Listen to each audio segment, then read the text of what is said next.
যে ধরা দিতে চায় না তারে ধরার জন্য ছুটে পড়তেছিস, আর যে ধরা দেওয়ার জন্য নিজে থেকে তো দৌড় গড়ে এসে দাঁড়িয়ে আছে তার দিকে একবার চোখ তুলে তাকাচ্ছিস না।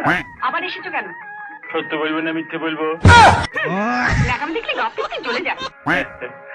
সত্য বললে বলতে এসেছি তোরটা, সেটা বলে লোকে আবার নিন্দে করবে, তাই বলতে হয় এসেছি তো বাপের কাছে।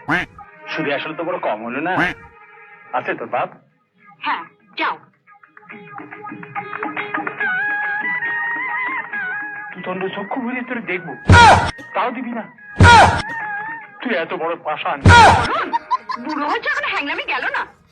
তুই শুধু আমার বাইরে পাকা চুল কটাই দেখলি, ভেতরটা একবার উকি দিবি না? বেশি বকো না, সম্রাটকে বলে দেবো।